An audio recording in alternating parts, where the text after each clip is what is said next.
Things don't happen overnight. You have to make the emotional and the personal investment to make your dreams come true. What would amazing look like for you? What would amazing look like if you were amazing? If you know what amazing looks like, then why haven't you gotten there yet? I want you to say, the reason I'm not as amazing yet because I hit the snooze button. That's why I'm not amazing right now. The reason why I'm not amazing right now is because I couldn't get up early enough because I told myself I'm not an early person. The people in the world become weaker people. It's by capping your brain. It's by putting this kind of garbage in it about not attacking what you're not good at. There is no shortcut. There is no hack. There's no sweatless solution. You're gonna have to work. There is always weakness to work on. Always. A lot of them. Why would we allow ourselves to make easy excuses? Why would you allow that? It's not what happens that determines the major part of your future. Not what happens. What happens to us all. But the key is what you do about it. It's not what happens, what you do about it. Stop being a lazy, bum-ass person that's full of excuses, sitting around on the pity potty, coming up with every excuse in the world as to why you ain't winning. You are the reason you're not winning. Find a way and an understanding that this thing that we are dealing with right now in our lives is only temporary. It's temporary and it will not last forever. You must realize that you must grow enough tenacity within yourself to press on. Are you going to put in the work or not? Are you going to find a way to reach your goals or not? The minute you start thinking, I don't want to do this, the minute that feeling creeps in, that's the time you're having a test. The minute you feel the ache of, I'd rather do something else, I'd rather do anything else than this, that's the test. The minute you train yourself to say, this is my opportunity, is the minute you go from loser to fucking winner. And this is a skill. This is something you practice. You are amazing and you have limitless potential. So start tapping into it by not sitting on the fence. Get up, get out, and get it done, baby. Let your work get your opportunity. Let your work get your praise. Let your work open up doors. Let your work get people paying attention. Let your work get the whole world to notice. Stop thinking. Stop procrastinating. And you got to work. So you got to make sure that you constantly are rewriting your book. You have to constantly rewrite your book every day of your life. You know, and these aren't just words I say. This is how I have to live. Like, these are conversations I have with myself. And I say it everywhere I go. The most important conversation when you have with yourself. Yes. You live with it every single day. But most of our conversations are not the right ones. They're not the ones that are going to push us to the place we need to go. They're the ones that are going to keep us sitting in that toxic environment that you helped create and everybody else helped create, and you just live in it. You live in that muck, and that conversation just plays in your head. That becomes you. So my first conversation when I was absolutely nobody, and that's one thing you have to say. We live in a world now that's so kind. We find the kind way around everything. Like, if you don't look good, I have to find a kind way of saying, I don't like your shirt. Right. That's not the approach. The approach you have to take, at least I took. You take whatever approach you want. The conversation had to be a real, honest conversation. In the accountability mirror, guess what?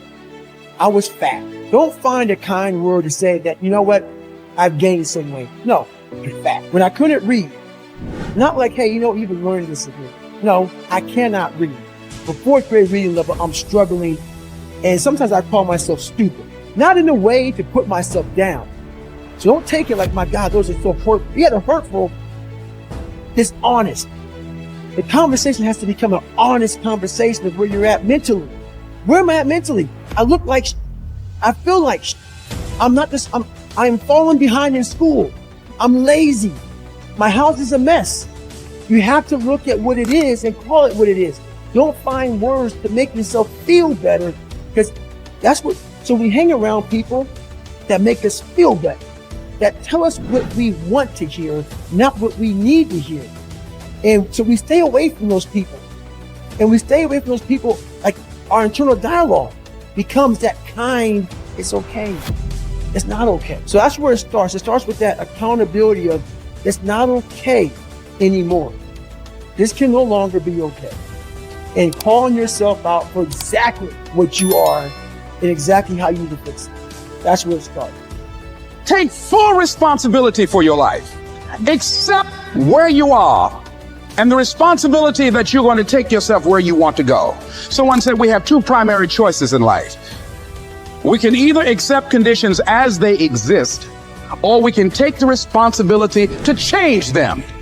See, a lot of people want to exempt themselves from taking responsibility. All they want to do is talk about the problem. Every time you see them, they'll tell you their story over and over and over and over again. No. You want to take responsibility for your life. I got me here, I can get me out of this. And I'm getting out. I'm not going to be a volunteer victim. George Bernard Shaw said there are two kinds of people in life. You know, he said those that make things happen, those that watch things happen, and those that don't know what happened. And he said the people that get along in this life look around for the circumstances that they want, and if they can't find them, they make them. They create them. So part of beginning to get unstuck, you've got to decide that the behavior pattern that you have adopted doesn't work for you. You've got to change your strategies, and changing your strategy means reinventing your life, recreating you, and you have the power to do that. You can decide that you're going to change, that you're not going to be a wimp. You can decide that you're going to stand up to life. You can decide that I'm going to live each day as if it were my last. You have the power to make that decision. You can decide I'm going to work on myself and develop myself. I'm going to empower me. And all of these things that are happening to me right now, they're just temporary inconveniences. They're not stronger than I am. I'm in charge here. Your self-confidence is closely connected to your self-esteem and to how much you like yourself. Dr. Nathaniel Branden calls self-esteem your reputation with yourself. It is how you feel about yourself and your abilities in relation to any situation that determines how much you like yourself and consider yourself to be a valuable and worthwhile person. The more you like yourself, the better you do. The flip side of self-esteem is what psychologists call self-efficacy. Self-efficacy is a measure of how effective and competent you feel you are to perform a particular task or to achieve your goals. This is called performance-based self-esteem. What this means is that if your self-confidence and your belief in yourself are determined by your self-esteem, or how much you like yourself is determined by how capable you feel you are in any given set of circumstances. For example, if a problem comes up at work or home, and you are so familiar with it that you can solve it quickly and correctly, your self-efficacy and your self-esteem goes up. You feel more capable and confident and more willing to take on other challenges and difficulties. You feel more positive and optimistic. You feel like an excellent person. If, on the other hand, a problem or difficulty came up and you were unable to do anything to solve it, and you felt frustrated or ineffective, your self-esteem would suffer and your self-confidence would go down. You would feel negative about yourself and your abilities. You might even become angry or depressed. You would feel powerless rather than powerful. That's why they say in playing poker, the winners laugh and tell jokes while the losers say, shut up and deal. The law of cause and effect applies to everything you are today and to everything that you become.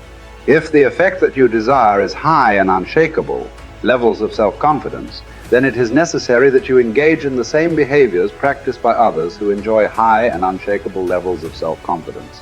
And you will soon experience high levels of self-confidence yourself. Studies conducted on thousands of men and women who have moved from ordinary to extraordinary performance and who have moved from feelings of inadequacy to feeling great about themselves show that there is a direct cause-effect relationship between competence and mastery on the one hand and self-confidence on the other.